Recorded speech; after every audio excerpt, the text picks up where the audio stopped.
The US presidential race has, for the past few months, been dominated by the politically implausible, larger-than-life character of Donald Trump, which means much of what's happening in the Democratic race has got quietly lost. But if that race once looked like the coronation of Hillary Clinton, now it's looking more like a proper fight. Her challenger, Bernie Sanders, a self-declared socialist from Vermont, currently leads the polls in the first two electoral tests of Iowa and New Hampshire. Now, the former mayor of New York, Michael Bloomberg, a man whose coffers make Donald Trump look like a pauper, suggested he might enter the race for the White House if the contest came down to a fight between Sanders and Trump. Well, in a moment, we'll hear from Emily Maitlis, one of Clinton's closest political allies. But first, a reminder of that race to date. Thank you so much. Sometimes an attack is the biggest compliment a politician can pay an opponent. So Bernie Sanders has clearly gone up in Hillary Clinton's estimation, if this jab at his healthcare plan is anything to go by. Now, in theory, there's a lot to like about some of his ideas, but in theory, is it enough? A president has to deliver in reality. The Sanders surge has also prompted another politician to whir into action. Former New York City Mayor Michael Bloomberg is hinting that he'll get into the race if Donald Trump or Ted Cruz wins the Republican nomination and Bernie Sanders becomes the Democratic candidate. For his part, Mr. Sanders appears to welcome a Bloomberg bid. If Donald Trump wins and Mr. Bloomberg gets in, you're going to have two multi-billionaires running for president of the United States against me. And I think the American people do not want to see our nation move toward an oligarchy where billionaires control the political process. I think we'll win that election. Meanwhile, in the Republican race, frontrunner Donald Trump has been laying out just how bulletproof his popularity really is. They say, I have the most loyal people. Did you ever see that? Where I could stand in the middle of Fifth Avenue and shoot somebody and I wouldn't lose any voters, okay? It's like incredible. To reflect on all this, I spoke to Anne-Marie Slaughter, former senior advisor to Mrs. Clinton. You've worked very closely with Hillary Clinton, who for years to the world seemed like she had the Democratic nomination pretty much in the bag this time. Now, suddenly there's the spectre of what happens in Iowa, what happens in New Hampshire, what happens if Bernie Sanders pips her to the post. What if? Well, I'm still pretty confident that she will have the Democratic nomination, and I do think actually it's not a bad thing for her to be challenged, because the American voters do not like a coronation, whether it's a man or a woman, and particularly probably if it's a woman. So she'll fight for it, and I think as she fights, that's part of who she is. She's really tough and she's really experienced, and I think she'll get there.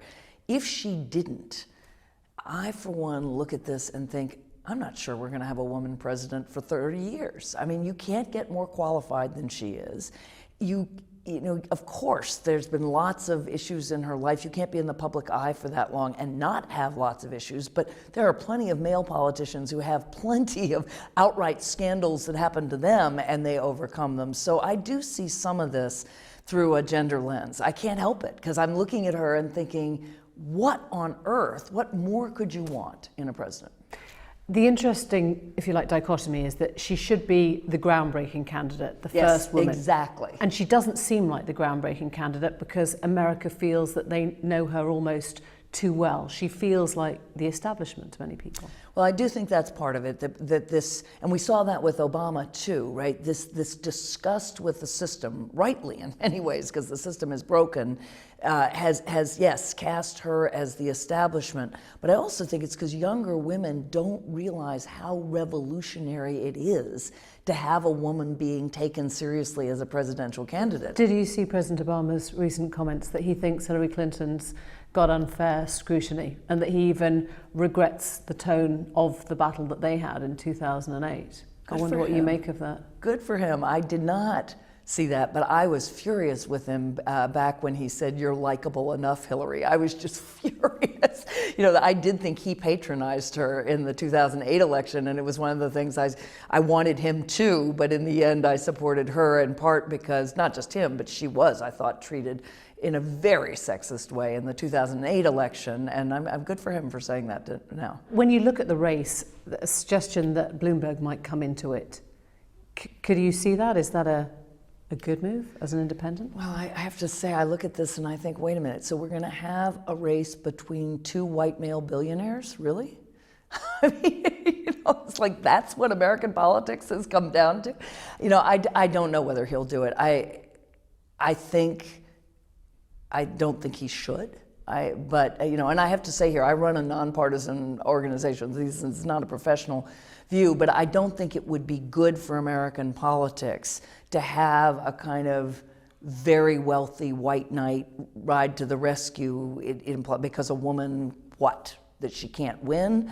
I think let's have this election and let's give her a chance and let voters, I also think if there's another attack, if there's any other national security events, and there will be, voters are going to look and think, who do you want in charge when that happens? Can you see a scenario in which Donald Trump wins the nomination and wins the presidency? I can see a scenario in which he wins the nomination. But not the presidency. You cannot imagine President Trump. Anything can happen, but I have a lot of confidence in Hillary Clinton. We could be looking at the first female presidency by November. Do you think that would feel different? Should it feel different if a woman is the president?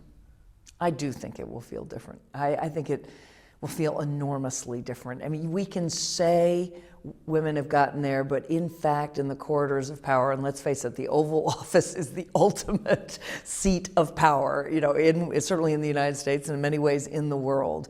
Having a woman in that position does say to every woman and every girl, you too can be president. Emily Maitlis, thank you. Thank you.